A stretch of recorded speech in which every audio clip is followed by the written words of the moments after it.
We're going to have two segments today. The first is going to be about how any faculty member in any course, anywhere across the curriculum, can help students build a digital portfolio to help articulate what they can do and what they've learned, the abilities they have that will be of value to employers or to anyone they might work with. And then after a quick break at the top of the next hour, we're going to look at Adobe InDesign, and we're going to teach you a way to begin with Adobe InDesign, which is an incredibly versatile desktop publishing application that can do anything from making a magazine to a book to a poster presentation to a resume. It is the professional grade tool that is what most of our books and magazines are created on. And so we're going to be joined by Donna Caldwell, who is an absolute expert in InDesign for that second piece. So hopefully you'll stay tuned for that.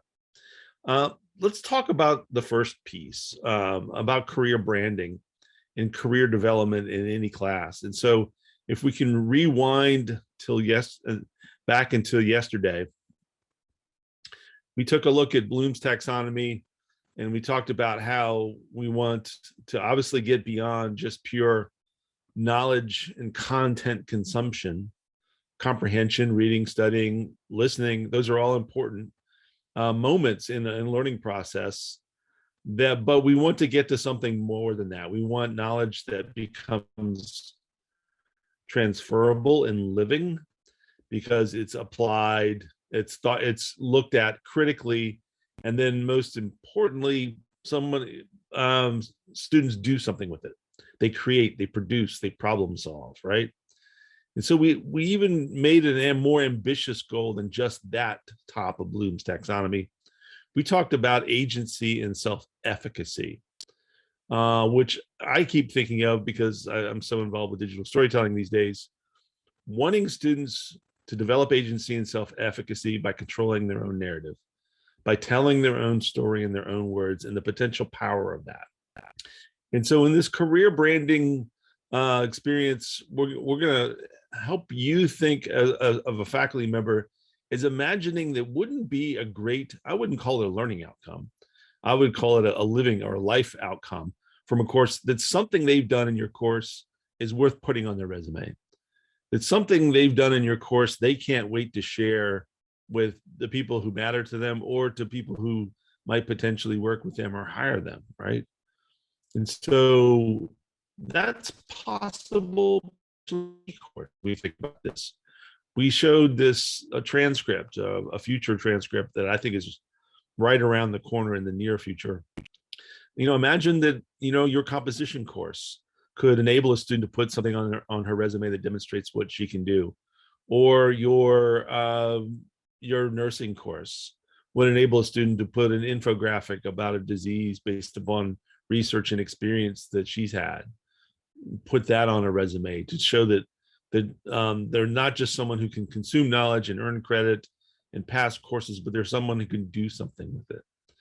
And so we're using this as an image of the destination, the true north, where we want to get to today. And I'm going to talk a little bit about career branding in my approach to it, and just kind of a 10 or 15 minute overview of principles. Because there's the mechanics of like, do something in my course, put it on your resume. Isn't that great? We can all see the utility in that. But again, I think there's more possibility here in terms, again, of those results of agency and self-efficacy. And so what I'm actually going to give you is a quick overview of the presentation that I've actually pre-recorded for Adobe Max 2021. I would be in big trouble if I actually let you see that recording, but I can do the next best thing, which is just kind of give you a sense of what that session is going to be about. And I encourage you to please sign up for that session and listen to it in its fully developed format, especially since in that session, I include an interview with my former student, Valentina Arizmendi, who really makes sense of these principles of career branding based upon her experience and having a very successful early career herself. And so I kind of merge, I hope in a productive way, the concept of career branding with digital storytelling. And basically what I do is, in my class, I say, in the class taught this morning, which is on writing, editing, and publishing, everyone is working on an article that's a story of community or social justice. And I say, the goal of this class is to publish this piece or to put this on a resume and to be so proud of the work that you're doing that you, again, can't wait to share it. And so what we're doing is we're building a career, we're creating a unique career brand to show what you can do that makes you unique and talented and someone who's ready to contribute. And we're kind of using principles of storytelling to do it. So creating a narrative about yourself and controlling that narrative is the idea behind all this. So even if you're in a scientific or a STEM area, the idea is that anyone can benefit from this. I'll leave this URL with you. It's in the recording. It's also at this QR code if you want to follow this along. And it's also at that bit.ly address. And so I'm going to quickly go through these 10 principles of career branding. And you've already heard me talk about this. The big picture, the big goal is taking control of your own story. You're in your own voice to represent your authentic self. That's what you're doing when you're developing a career brand and a digital portfolio. And I try to put students at ease and saying, hiring in the world has changed a lot. Not completely, but in some ways, it's a lot better. When I was, looking for jobs, my first jobs out of college in the late 80s, I thought, and everyone I know thought everything was about pedigree. Best school, best scores, best grade point average gets the job. And now that I've been a professional for 25 years, I find that's not exactly true. When we're hiring and we're looking for people, it's about match. And so that means that telling your story in an authentic way is more important than ever in terms of people who are looking to hire you because you're the right match for this position, right? And then also, challenge in hopefully a positive way students to think about the story of themselves as the greatest story they'll ever tell. And that taking control of that narrative and telling that story is in some ways the greatest and most important story they're ever going to tell. And so that's the big picture of what we're about. And then I share this piece of advice that was really helpful to me that a mentor gave to me. It's like, if you want to think about developing a resume or a digital portfolio, or even more meaningfully, a career path, or even a pathway through a degree, find someone ahead of you who's been successful and look at the decisions they made and the pathway they took and use that as inspiration. Don't follow it just, blindly as if that's the only way to succeed, but use that to inspire you, which is why I share this portfolio and I also share Valentina's portfolio as a way to think about, how you can tell your story in a powerful way. And then, we start to think of these things as a much more than just a checklist. Like, I did this, I did this, I did this, I did this. But it's an actual narrative where the pieces that are in your story, the scenes you're creating, the elements, even the character you're creating as yourself is something that's really crafted and is meant to be unique. Another, I think, essential element to this is to start early and never start, especially if you're teaching a first year course or an introductory course, 100 or 200 level course. You're doing your students a great favor by just even taking 15 minutes out of class time, regardless of what your class is, and say, if you haven't already started building a resume, a LinkedIn profile, and a digital portfolio, start now.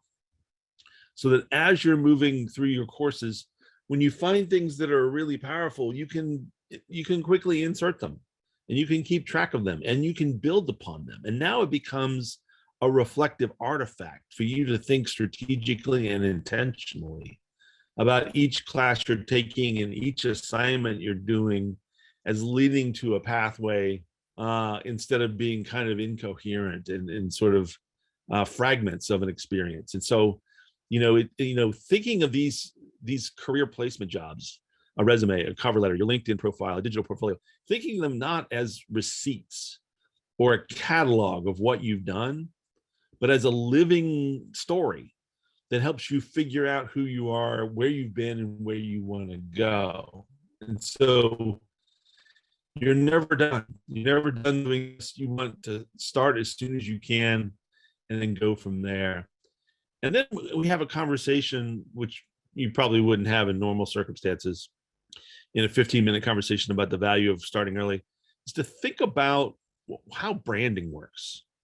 Branding, in my experience, comes from the Old West, where, ranchers used to brand their livestock. And then we think, why did they do that? Well, it's to differentiate their cattle or their livestock from someone else's, not just in terms of keeping your property organized, but also differentiating your product when you go to market. And so if everyone would kind of unmute their microphones, we're going to do an exercise together. And most of these icons we're going to look at don't have any text associated with them, but it takes most of us milliseconds to identify these brands. And so if everyone would unmute your microphone and just shout it out, what brand does this stand for? McDonald's. Right. And what brand does this stand for? Adobe. Yay, everyone gets a yay for today. And this? Nike. And this? Pepsi. North Carolina, you should know that one. All right. And this? Adidas. And this? BP. And this? Chick-fil-A. And there's writing here, but I talk about this from a design perspective, that Coca-Cola has actually trademarked as their intellectual property and trademark that particular red. You can't create a red soda can that has that same color because it's trademarked. And we know this. Starbucks. And this. Chevrolet. So let's think about how these brands work, and we can keep our, stay unmuted for now. What are the connotations? What are the choices they're making with these brands, right? And so what about the color, the shape, the style? I like to show this because I remember the previous logo, and I remember when this one changed. This is BP. And what do the colors represent? What do we associate with these colors? Money. Money. Nature. Nature. The shape is an organic one. It's a sun, it's flowers, it's green. And why would they make that choice? So you think they're not raping the earth? Exactly. Right. Because they tried to brand themselves as BP Beyond Petroleum. Yeah, they did that too. Not British Petroleum, not some kind of aristocratic thing, right? So they're rebranding themselves. They're trying to tell a story about their responsibility and their corporate position. And they choose the color green to suggest that they're environmentally responsible and they're not destroying the earth, right?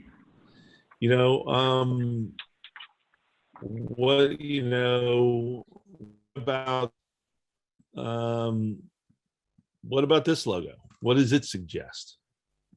Movement. Movement. It's dynamic. It's positive, like a check mark. Yeah, it's swooshy. Stamina. All these things. Athleticism. It's Does anyone know what? Well, Nike is the I forget, it's Roman or Greek. I never can remember. Goddess of victory. And what about the colors and the shape of this logo?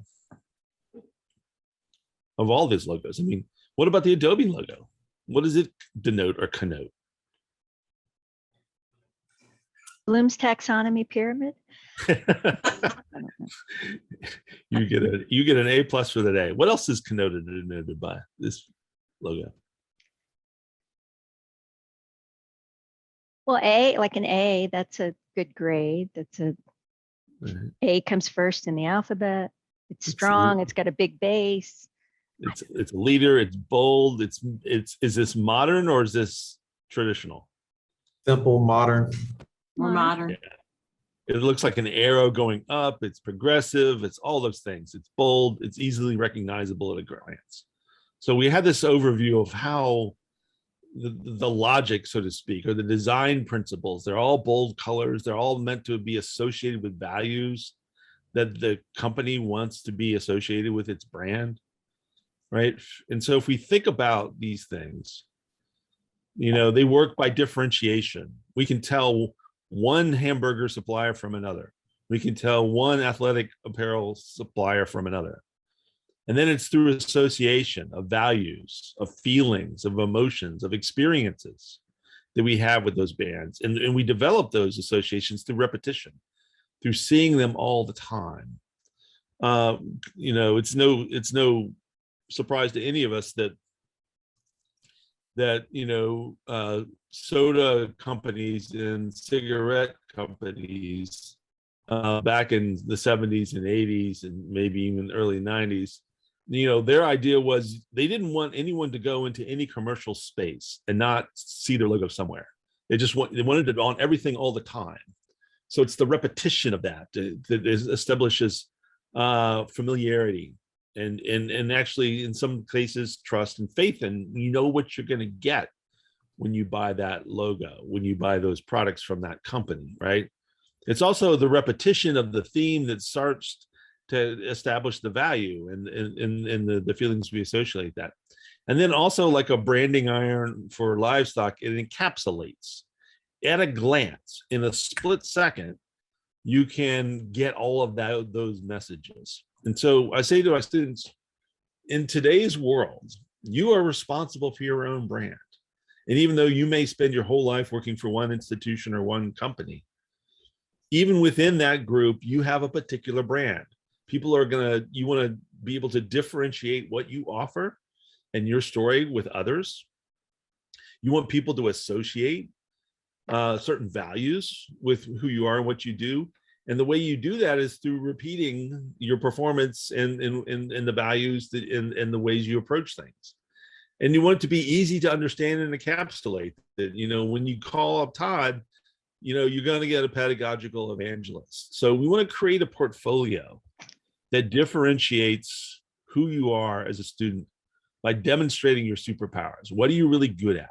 And I just use, for example, the 4 C's of higher education. Imagine a print, old school portfolio, a resume. I am an effective communicator. I have written professional correspondences. Well, yeah, okay, so what? These days, if we can't click on that claim that you're an effective communicator and see an example of it, it doesn't have as much impact. I am a team player. I collaborate. Well, yeah, show me an example of you collaborating. And so we think of like these traditional learning outcomes: communicate effectively, collaborate in teams, creatively problem solve, and think critically. Those have been in place for decades. Now we want to not just say that we can do these things. We want our students to do things in each of your classes that helps them articulate and differentiate their brand to show that they can do these things, right? And so, we want to associate, ideas and values and abilities.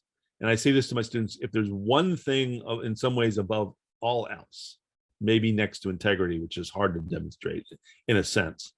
But if there's one skill or one impression that every employer today was looking for, it's versatility and agility.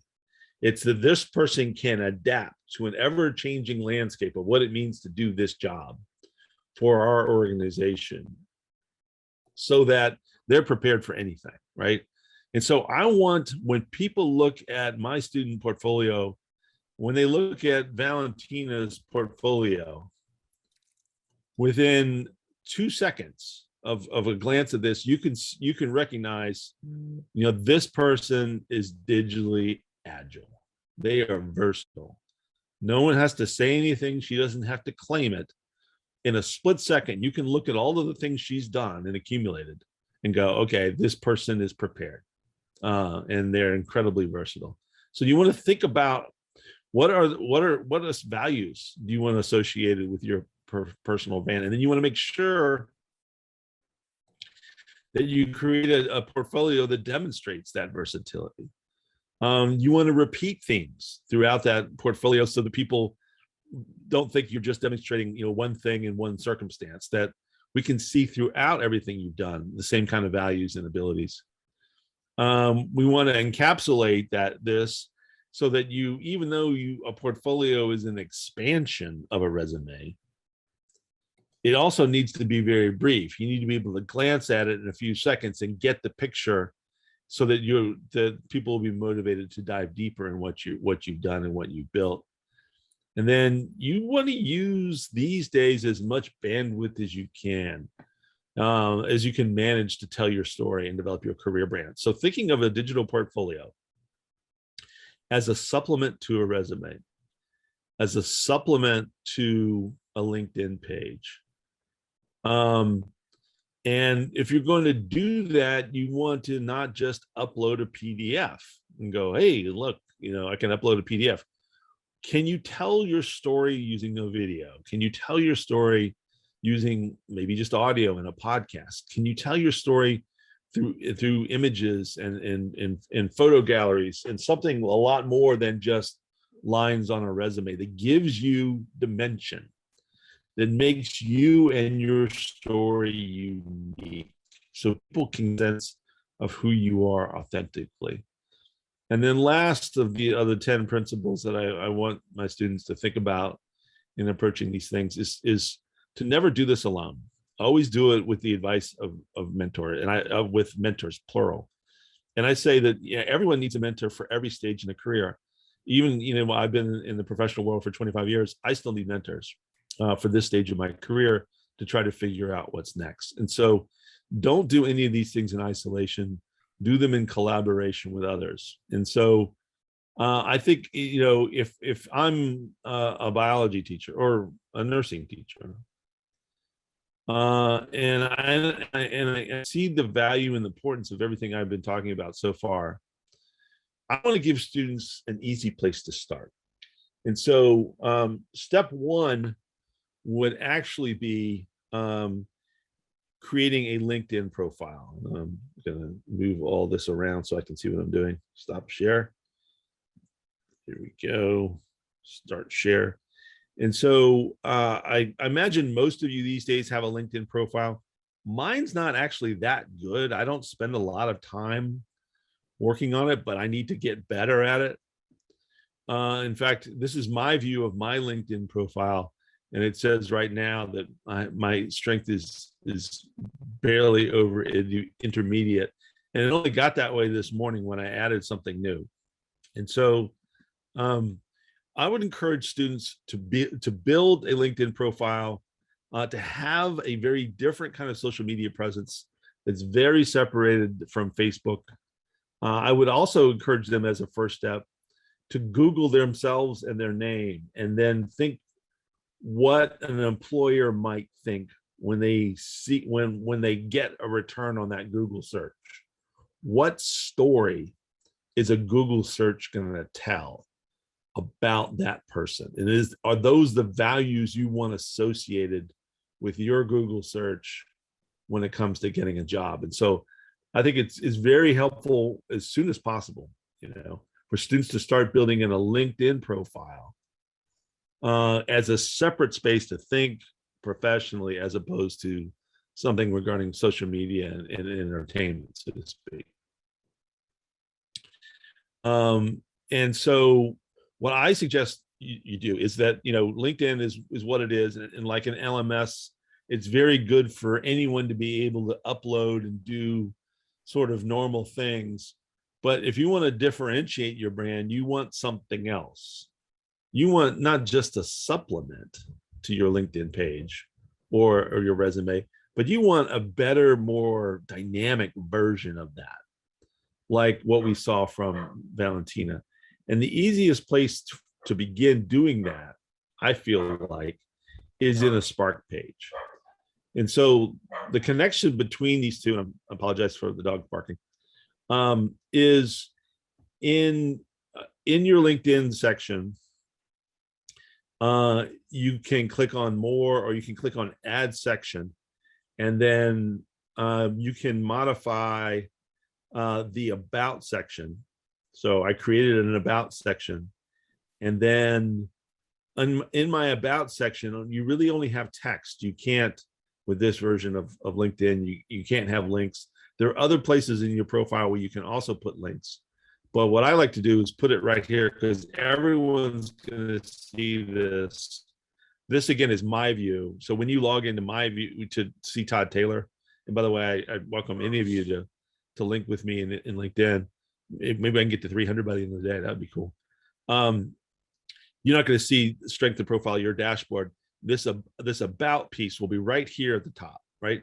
So the first thing I want people to see is the link to my digital portfolio. And even though it's not an actual link, I can easily copy that and then paste it into a new window or a new tab. And then I'm off. Then I can easily access this digital portfolio, right? And so that's where I would suggest you ask your students to begin. Start with LinkedIn. And then when it comes time to actually building a portfolio, if you don't have a lot of time in your class and your class isn't about career branding or, career development, I would say just go to Spark, click the plus button, click a web page, and start telling your story. And this becomes a really, powerful exercise. So that what I do is I ask for a student to become, a volunteer, and just because I'm always hypothetically using Valentina, I'll do that again here. And what I would do in this exercise is I would say, okay, so we're demonstrate how to use Spark to start building a career portfolio. And I would ask them about the choices they're going to make right now. So what would you put for your title? Well, obviously I put my name, Valentina Arizmendi. And what do you think should be the subtitle? Well, usually it would be the job they want. And And are so- you intending to display Spark right now? I'm sorry. Thank you. I'm switching back and forth. So there you go. Hey, Todd, I have a question, but I'll let you kind of finish. It's related to this, but I'll let you kind of finish first. No, go ahead. Ask. So as I'm hearing you speak to kind of branding, and that's something I drill into my majors, specifically my internship course, which we're preparing these students for the next phase, their next phase, I guess, after Winston. My question to you is, for years we've been I guess, trained and encouraged to create these web pages for us, right? The typical, you get your web domain, you create your web page, and you plug in different things. And I'm starting to see like maybe that kind of line of thinking is kind of outdated of sorts, because looking at Spark and looking at some of the software here at Adobe, I'm wondering if now we should be creating our brand or a virtual brand of sorts, utilizing these tools instead of the traditional web pages. And I might be off, kilter a little bit. Somebody could, bring me in, but I'm just wondering, man, it just seems like this is more relevant. And we're always, particularly me, I'm always encouraging myself because the students are digital. So I always want to capture their best.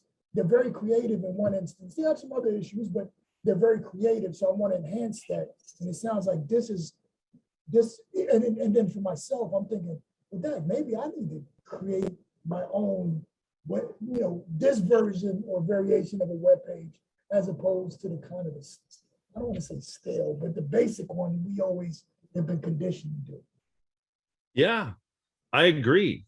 I think, if we think about developing a career brand, it's differentiation. And so if you're making a website that looks like everyone else's website, you're not differentiating. You're not branding, you're rubber stamping yourself, right? And so the way I would approach, I think the point that I just heard you make is you want to think about your career brand as being a holistic thing. It isn't just an icon. It isn't just a web page. It isn't just a LinkedIn profile. It isn't just a Twitter account.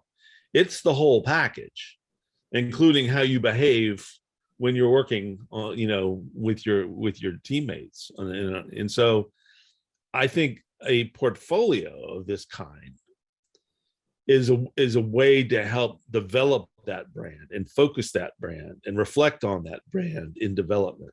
And it's a way to communicate that brand. It's interesting, the Department of English at UNC Chapel Hill, I think it was a little over it was almost 3, it was 81, it's 3 years ago now. Like most departments of English, we were doing pretty good in terms of the numbers of major. It was slightly declining, but then in 2015, it just fell off a cliff and went down. And so we thought, what are we going to do?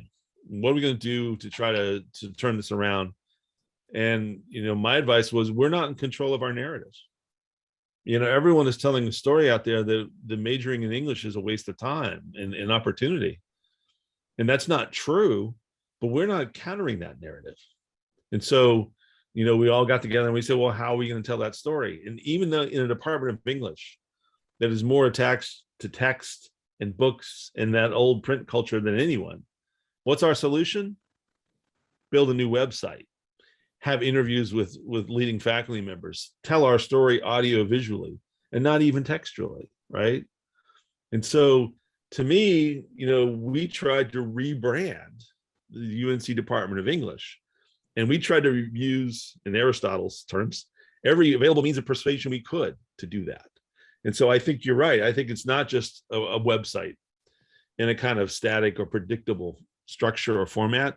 It's the entire media package, which is why one of those principles was to use your full bandwidth. And so I'll go back to Spark again as an easy place to start, because I find it enables exactly this kind of productive conversation that enables folks to reflect on the choices they make. So what I do when I teach this lesson plan is I will say, okay, Valentina, well, actually we'll role play with Jack. Let's start Jack. Manel, we're going to start building your professional brand right now. And so obviously we're going to put your name, Jack Manel. I think I might have a headshot of you somewhere. Let's see if I do. I'm going to click on photo. I'm going to upload photos. I'm going to go to document, see if I have a headshot of Jack somewhere. Look at that on my own computer. Boom. Oh. Now we would resize that because that's a little intimidating. But you get the idea. We don't want that. We're going to move the text out of the way. Jack, let's imagine that you're moving up in the world. Maybe you already are. That you want to become a provost now, right? And so you're starting to build your career brand to eventually become a provost.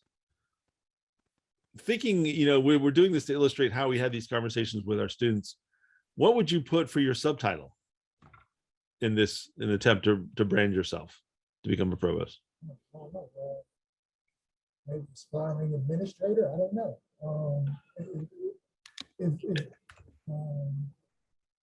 Aspiring advocate. Okay, that's a good one, Tony. Yeah, that's kind of general, broad. Oh, that's right. And so here's what most students do. They say, whatever it is I want, the job I want, I just put that there. Administrator. Right. Okay. But you have the instincts that's like, oh, I need some adjectives there. Aspiring. Do you think that adjective aspiring is going to convey the right value? Okay, I like that. Okay, Roy put one good. Educational leadership for the future. Okay.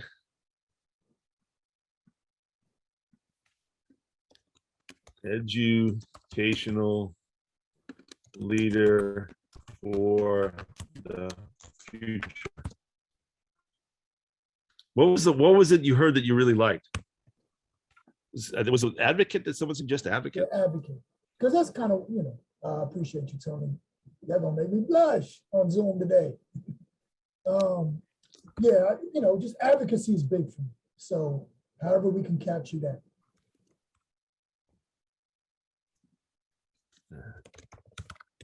And so in this exercise, I get students to say, if you just say, I want to be an engineer, or I just want to be a nurse, you're not differentiating yourself from everyone else who wants the same job. You have to start telling a story, creating a narrative by your choice of words. Committed advocate administrator. Oh, what does that mean? I need to find out. I want to interview Jack, right? And find out what he means by that advocate administrator. Or this is one I saw the other day, future facing administrator. And you also might start, communicating your values for all students. And I know, I've listened closely to Chancellor Robinson's message about his concept of a university, and that's if I were helping Jack apply for the job and become the next provost, and I'm not saying the current provost shouldn't be there, but you get the idea. And I knew that the audience was Chancellor Robinson, I would have something in there that I know aligns with his vision and his mission. A future-facing administrator for all students. Well, I would even argue, though, as a provost, you're the chief academic officer. So the language would have to reflect our faculty. Yeah, absolutely.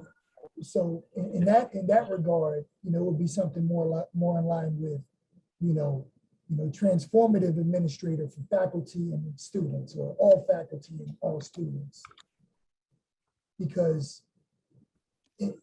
assuming one was interviewing, it's the faculty, their influence is going to be incredibly important. And quite frankly, you want your as a provost, we all know this, everybody knows, the provost, should be the faculty advocate, argument in any institution. Yeah, right. Okay, so here's and this is exactly the kind of conversation we want to have with our students when we do this together. What kind of engineer do you want to be? What kind of nurse do you want to be? What do you see as part of the current conversation? Remember, principle number one was you're trying to tell your authentic story so that people can figure out if you're the right match for what they're looking for, right? And so here's the choice you have to make. Transformative administrator for all students and faculty, or faculty and students? Students and Who are you faculty. going to put first? Students and faculty. And Right. one can argue who goes first. But the students are they're truly our customer. We're here for the students. Yeah, right. And so, it used to be so, Centers for Teaching and Learning, CTLs. And now we're seeing globally them being rebranded as CLTs because of that value. Center for Learning and Teaching, not teaching and learning, right? And so we're starting to tell a story.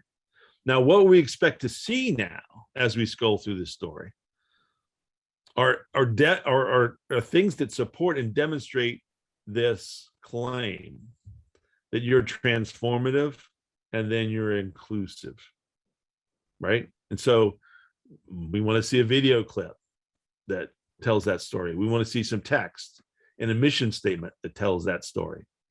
We want to see administrative experiences you've had in a list that add up to that brand that you're establishing, right?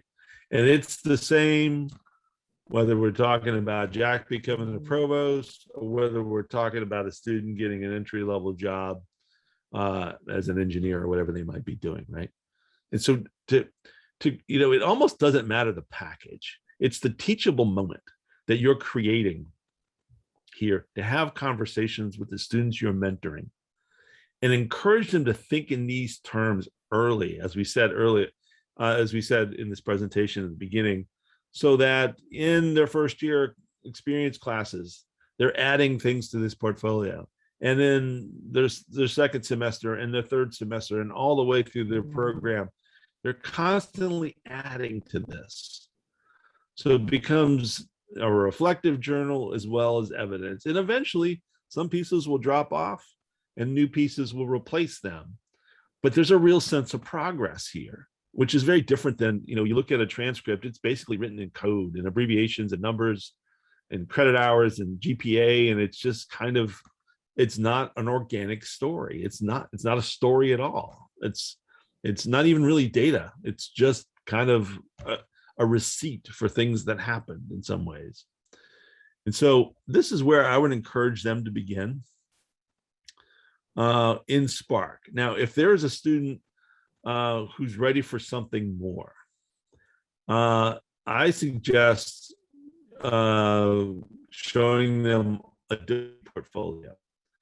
And so because your students have access to Creative Cloud, and they get an Adobe portfolio site, which is going to look different and in some ways more sophisticated than what you're going to get if you use something like WordPress or Wix. I find WordPress personally pretty cumbersome and hard for novices to figure out. Portfolio is a level of complexity above Spark. So it does take some getting used to. And it does take a little bit of tinkering, but the advantages of portfolio are, like we see, this is, by the way, this is Valentina's Adobe portfolio, is that it, a Spark page is just one long scroll. This is a website with different, with different folders or directories or aspects to it. Notice that Valentina has a conventional resume here. It's very inspirational. And he has her links to her LinkedIn information and all this kinds of conventional things. And so these pieces are talking with each other. And when you ask Valentina why she did this, she's like, well, first I had to. I mean, I required her to start building this portfolio in the 100 level English course she took with me. And then, once it was started, why not keep going, right? So that it builds to something impressive. So if you want something that is more nodal, that is, it has lots of different pieces to it and lots of different groupings of things, then you might want to introduce them to portfolio. If you want an easy place for anyone to start, Spark can be really powerful, and it can get you all the way there. In portfolio, you have the option to create 5 different sites. And here are my 5 different sites. They are the textbook is done in Adobe Portfolio. The faculty development resources that I pointed to yesterday, that's a different portfolio. This sample student journey that I keep showing here is one portfolio.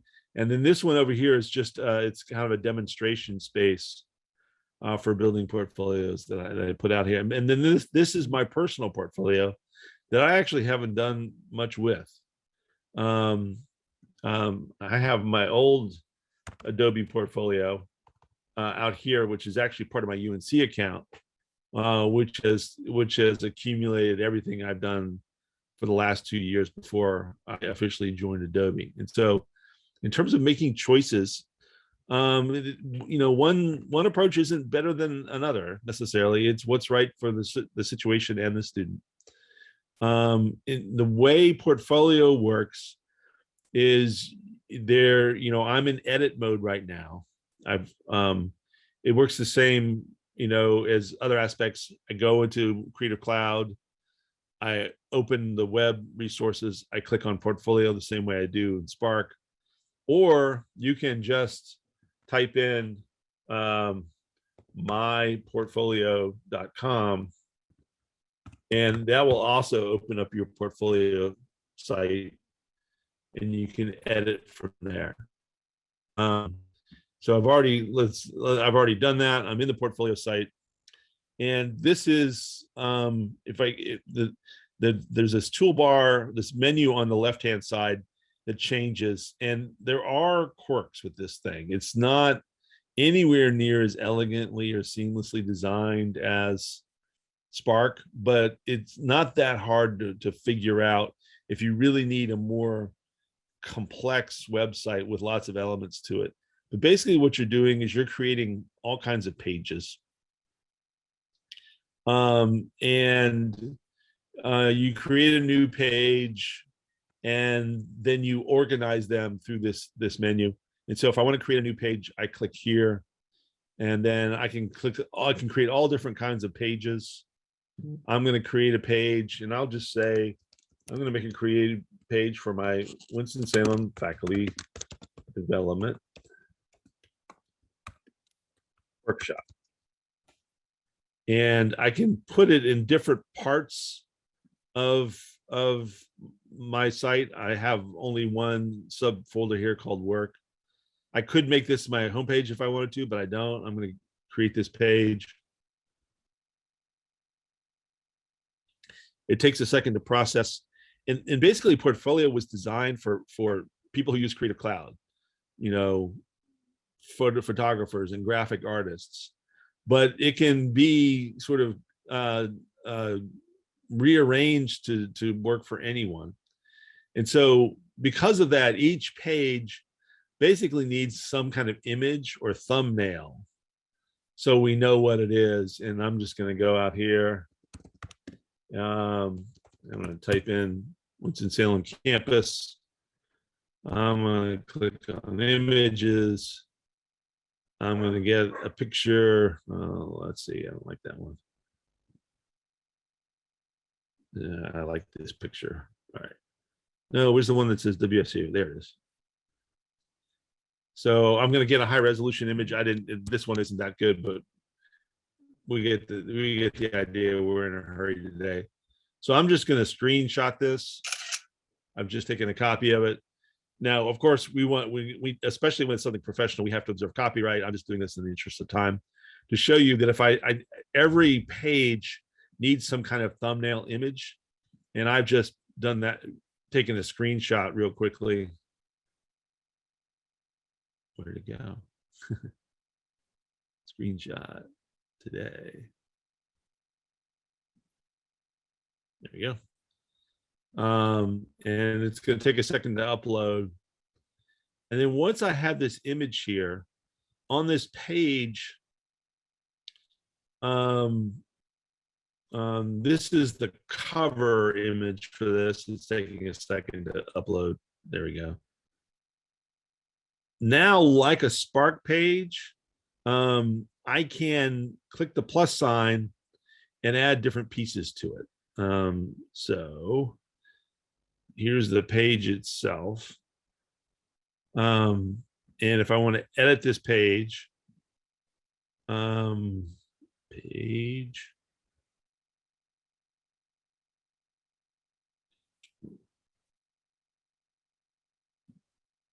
I can add links, I can add captions, I can do all I want with this particular page. So that when I click on it, come on. No. I have these plus signs where I can add things. And so it's kind of, it's hard to see, but all around this border, now I can add a plus sign and I can add something above this. There's a plus sign to the right. I could add something to the right or to left so that it would scroll left or right. But like a Spark page, I just almost always like to click the plus sign at the bottom. And now I can, Bart, are you seeing a little blue thing pop up that says image, text, photo grid, video? I am.